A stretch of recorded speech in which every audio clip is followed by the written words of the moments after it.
Este video es sobre la columna que publico cada semana en SDP Noticias y que tiene que ver con cómo el Poder Judicial Federal inclinó la balanza al lado patronal en el caso de la huelga de Audi. Miren, ya se resolvió con el convenio, ya los trabajadores votaron, pero aquí es muy importante que como abogado y como analistas del tema laboral y colectivo en México, estemos resaltando los puntos de qué está pasando con el derecho de huelga en México en 2024.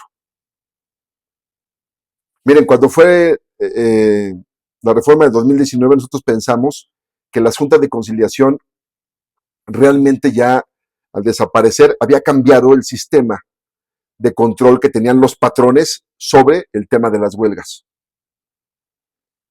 Anteriormente, cuando las juntas de conciliación dependían tanto del gobierno federal como del gobierno local, o sea, de los gobernadores y de los estados, la verdad es que lo único que hacían era reflejar la política que tenían, sobre todo la política neoliberal, que los que siempre se llenaban el pecho de medallas de que en México no había huelgas y que en México había un estado de paz sindical, porque los trabajadores no reclamaban, ¿no?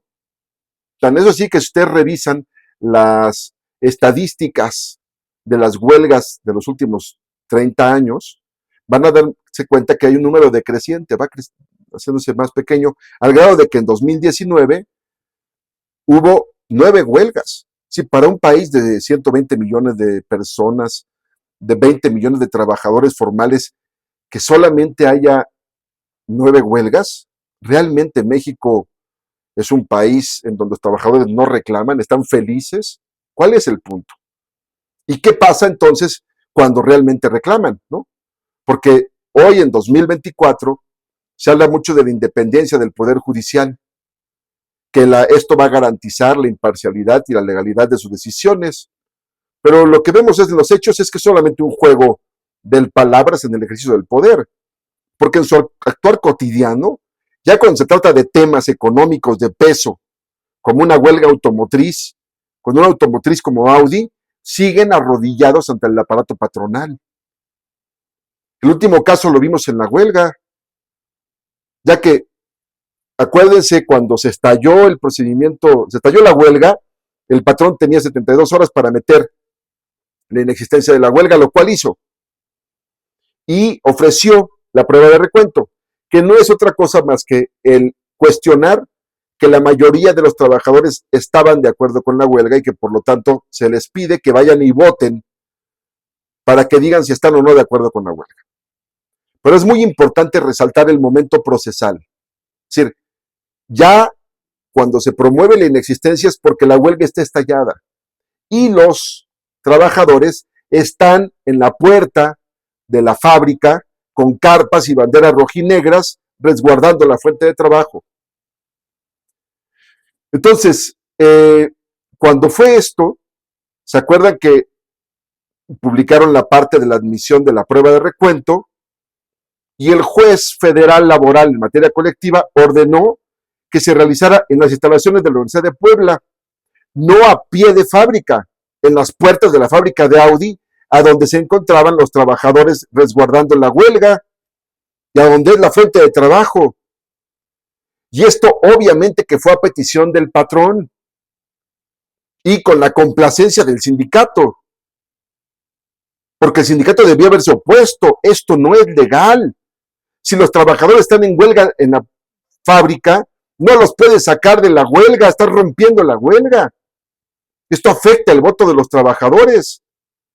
Tú dirás, bueno, pero ya habían llevado una votación en las instalaciones de la universidad con el proceso de conciliación del primer convenio que rechazaron. A ver, una cosa es el procedimiento conciliatorio y cómo las partes se pongan de acuerdo, pero el juez federal laboral estaba actuando dentro de un procedimiento jurisdiccional de estricto derecho, que no puede estar sometido al capricho de las partes, pues deben velar por el desarrollo de la prueba procesal, que consiste en el voto personal y directo. O sea, es tan absurda la decisión del juez que en su lógica, en donde las partes pueden decidir dónde se haga el recuento, pues cabría cualquier lugar del país, por ejemplo, el Estadio Azteca en la Ciudad de México, pero bueno, al final no llegan a tanto la empresa, el sindicato y el juez, solo para no verse tan balconeados en el sabotaje del voto obrero.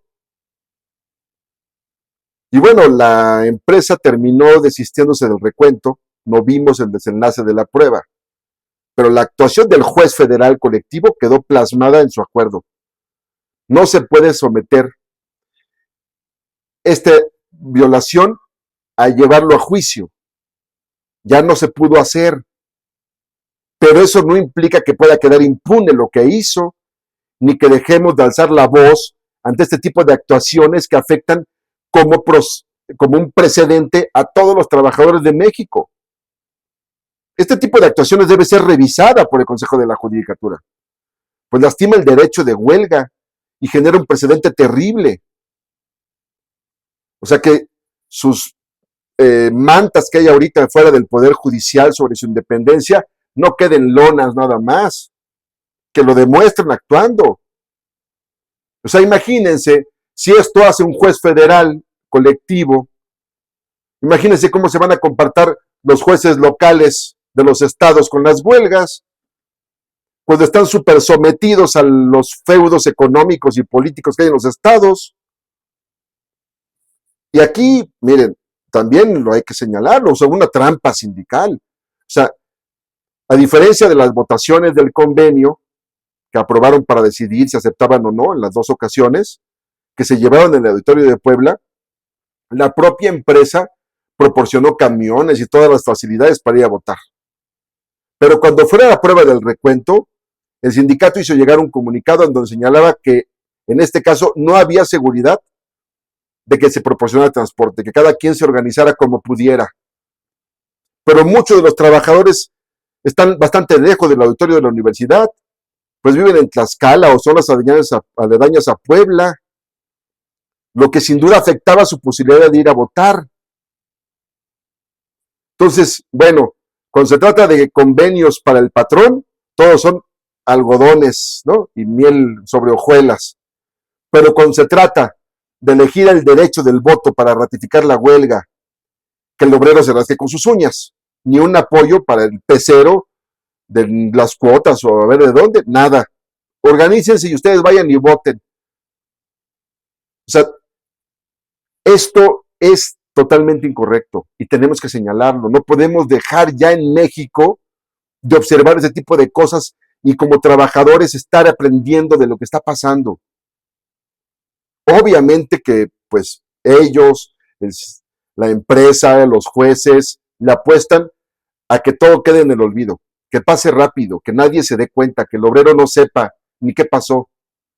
Pero es importante que los trabajadores conozcan estas cosas, lo discutan y lo analicen. Esta es nuestra realidad obrera en las calles, a ras de fábrica y los talleres. Tenemos que tener claridad sobre nuestra situación para poder cambiarla. Mi nombre es Ricardo Landero. Los invito a que sigamos debatiendo sobre el mundo de los sindicatos, el mundo colectivo laboral en México y del mundo del trabajo.